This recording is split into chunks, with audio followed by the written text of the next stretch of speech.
Okay, we are live. Welcome to this impromptu live stream, guys. I am Stephen from Rowan Ridge Farm, where we are raising heritage hogs on pasture, the old fashioned way in Western New Hampshire. And I've taken a little bit of a break off of live streaming for the last couple of, well, it's probably been over a month at this point since I've done a live stream and been up to some new things in terms of my work schedule. And so I've been trying to find a way to stream where it will make sense for what I'm doing at my off the farm job and also make sense for what I'm doing with my on farm stuff. And I've been trying to put out videos on the channel here over the last couple of weeks.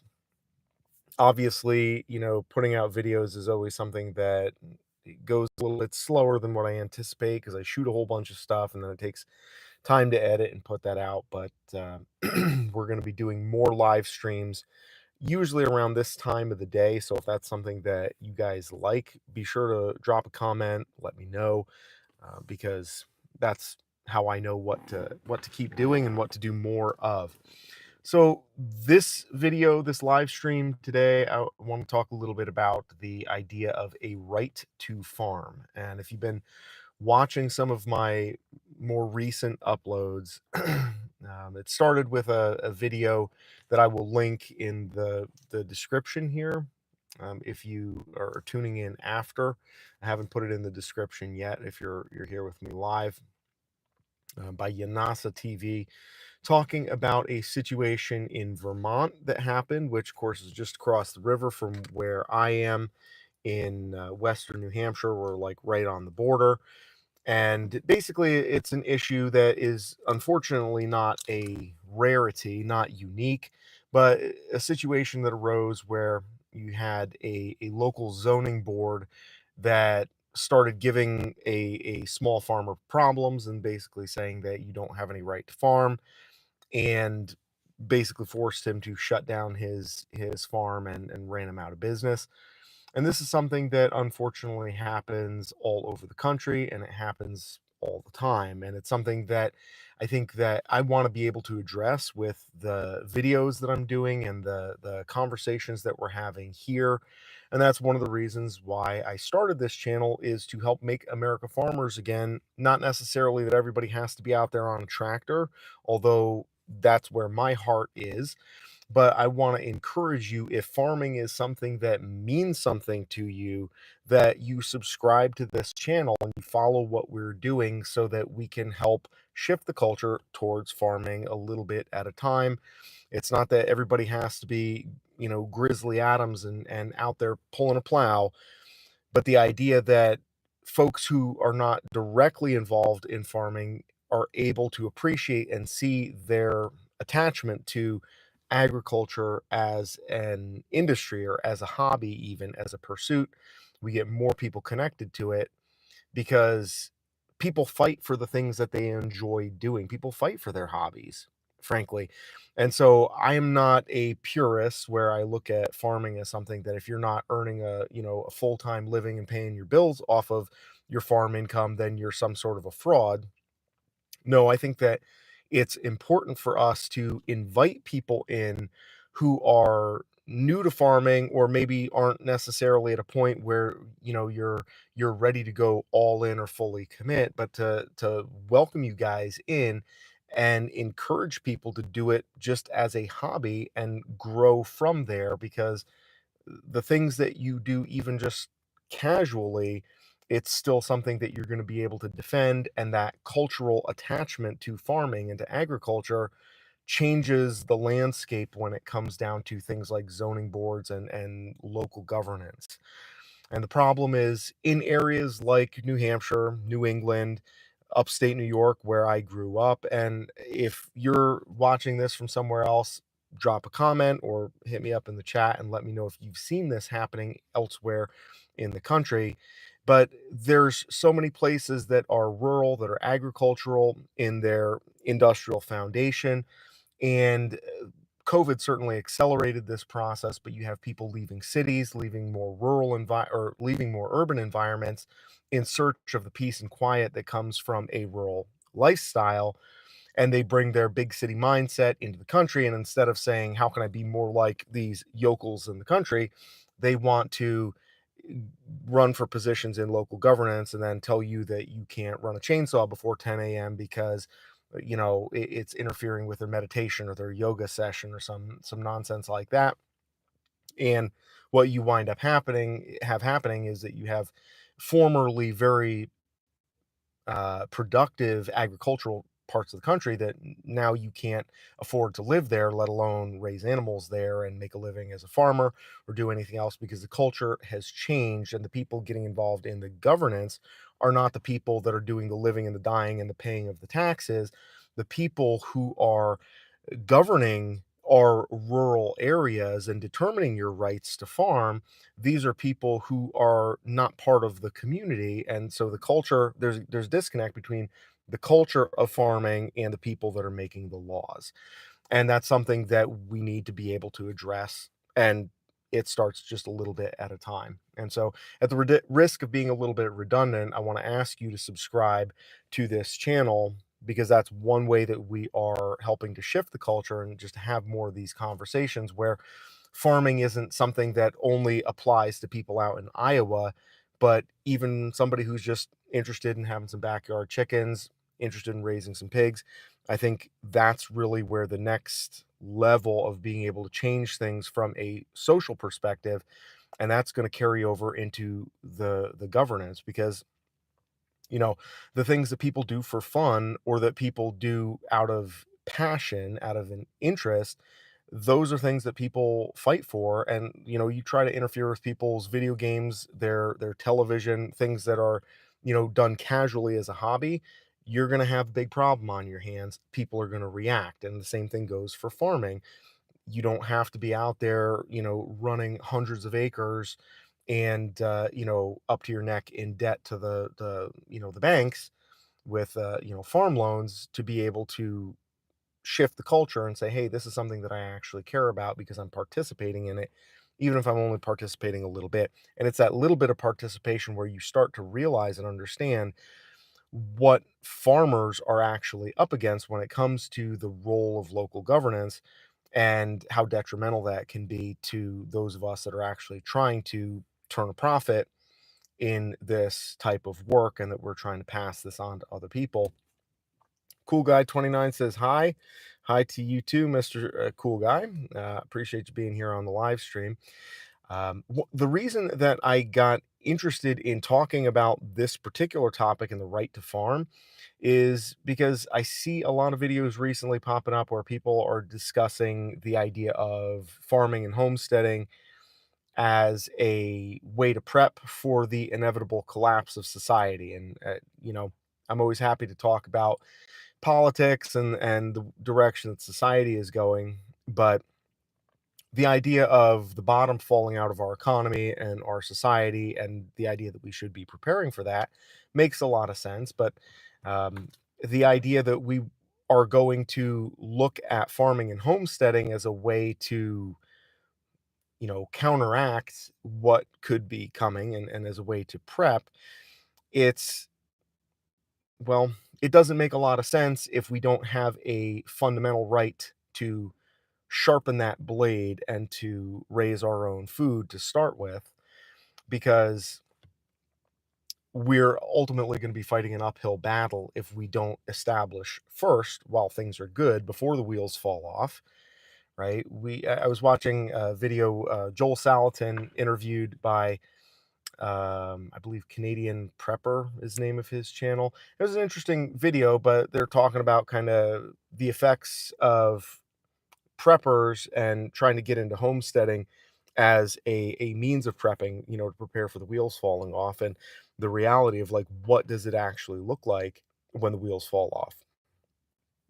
And um, I don't necessarily think that we're at a point where you can use homesteading as a way to protect against the bottom falling out or the wheels falling off, because the reality is, even with the wheels securely on, relatively speaking, our society, there's still a lot of difficulty and friction that we face as people that are even just a little bit involved in agriculture. I mean, I'm working a 9 to 5 job, and I go home and I farm, and that's my side project, right? And I say that proudly. I have no shame in the fact that I'm not earning a full-time living as a farmer because I have a variety of different pursuits, and I think there's a lot more people like me that are doing this, but we need to have a voice in what's going on socially and politically in order for this to be something that is more available to more people, where you don't have to go further away from the cities, further away from zoning boards,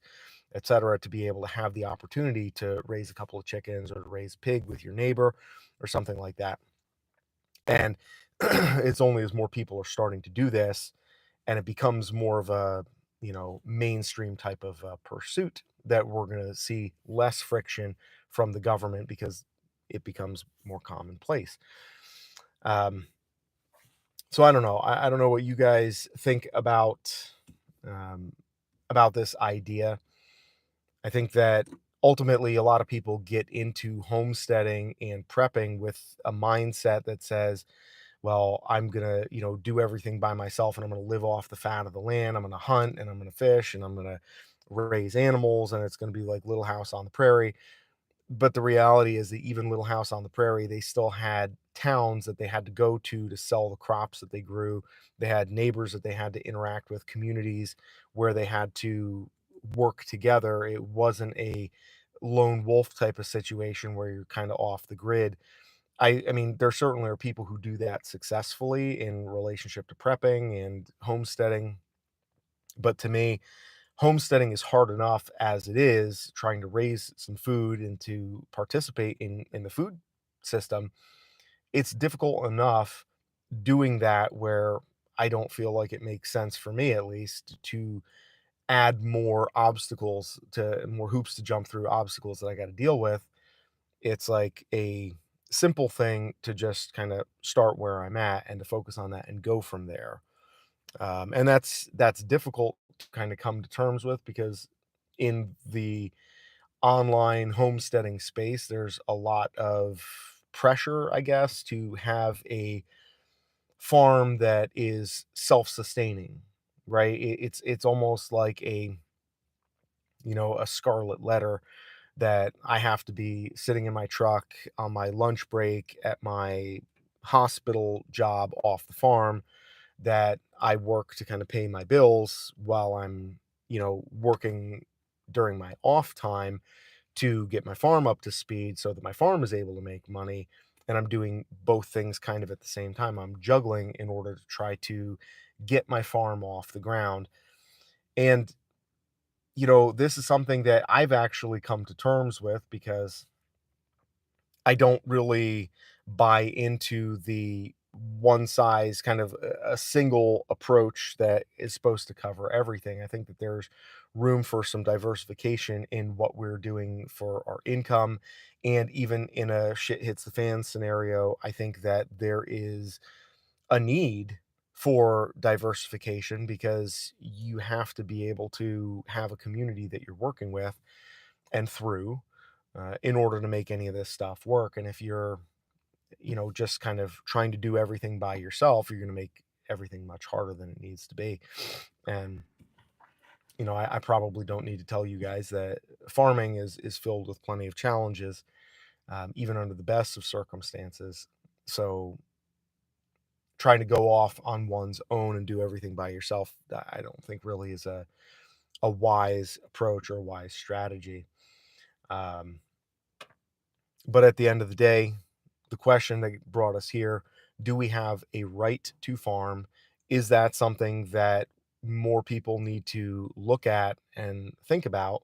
And how do we use that right to farm? I mean, we talk about the right to free speech, which is important thing, First Amendment, right? And so we make use of that, and people casually even reference that in the social media and stuff like that. People talk about, well, this is my right to express myself. And because people take advantage of that, it's harder to take that away. And I think the same thing goes for obviously the Second Amendment and, self-defense. And right along with self-defense is the right and the ability, and I would argue the responsibility, to feed ourselves and to participate in the food supply and the food system that feeds us in our own communities. It's funny, I was on cruising on Facebook the other day, and one of the local Facebook pages or forums, they're talking about like, what do we have to do to get a Whole Foods up here? And it just kind of, well, I said that you should move if you want to get a Whole Foods in this area because we don't have a Whole Foods in this area of New Hampshire.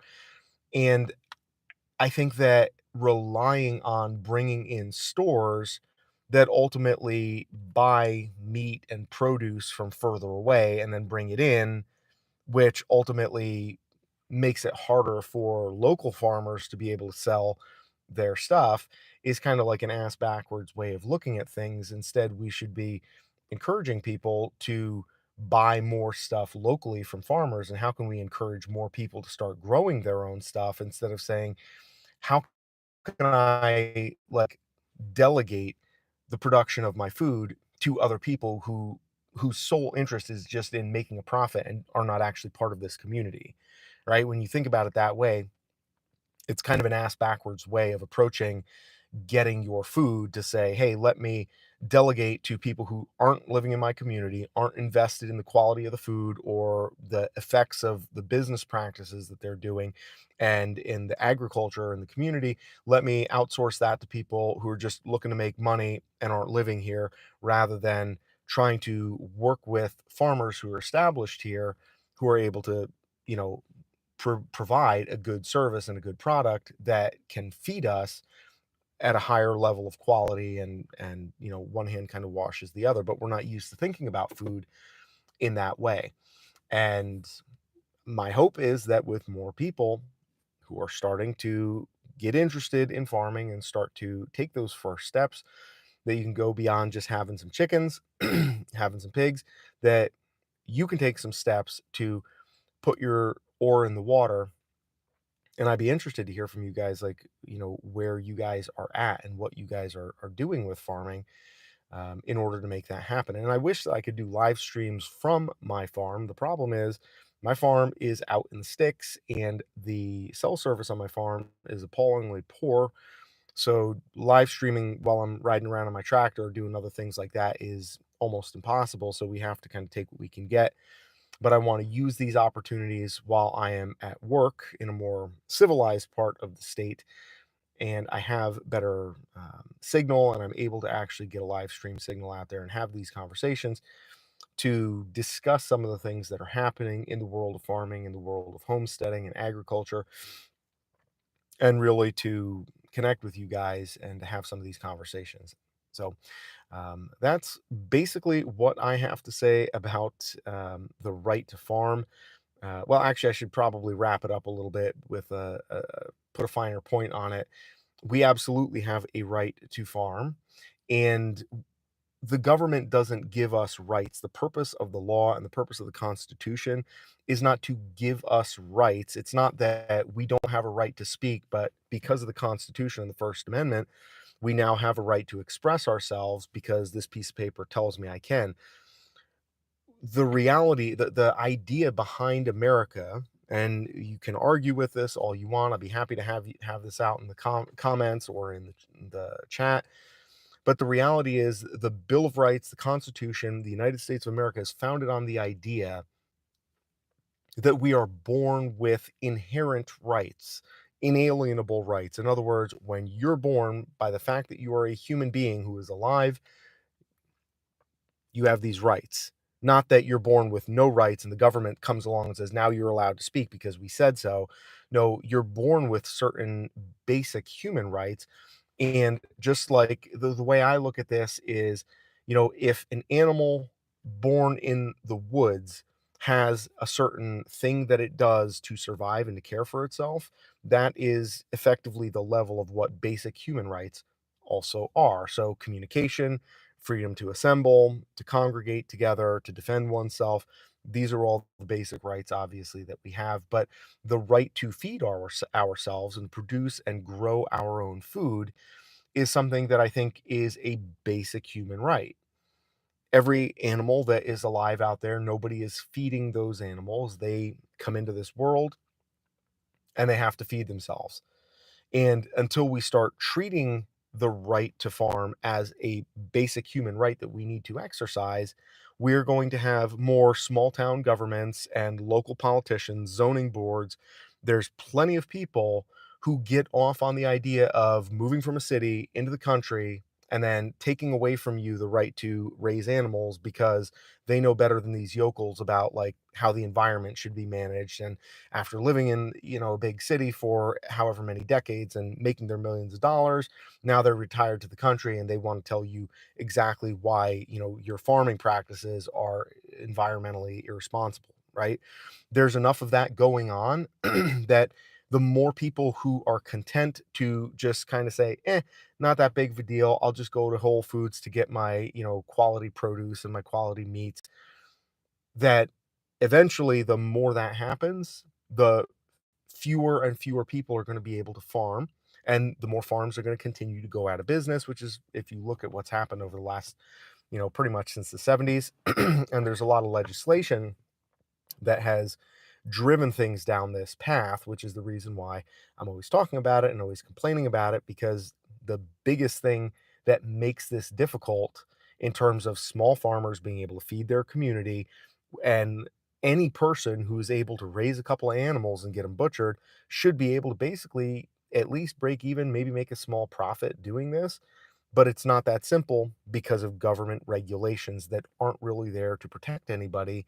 Those government regulations are only there to protect the big companies that benefit from not having competition. And most people are content to just say, you know what, I'm too busy anyways. The hell with it. I'll just go to Dollar General and get some Smithfield pork. And if you think that that's nonsense and that we need to be doing something about that to change that, I hope that you'll take some time out of your day, subscribe to this channel, talk to me about this, and start thinking about how we can take that first step to get involved in the food system and growing our own food, raising our own animals, and to participate in that, so that when the zoning board comes to your town and they say, "Oh, you know what? Actually, we've decided that you don't actually have a right to raise chickens in your backyard," that there is enough of a backlash and there's enough of an uproar from the community that says, "Excuse me, we've been raising chickens and pigs here for decades before you moved in here from Hartford, Connecticut, or Boston, Massachusetts, or New York, New York, and you're not going to come in here and tell us that we may not produce our own food because it's a basic human right."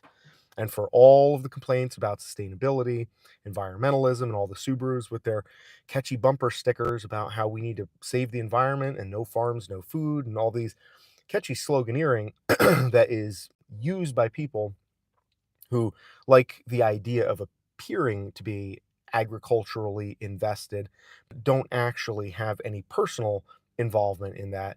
We need to start calling their bluff and practicing that involvement in the food system.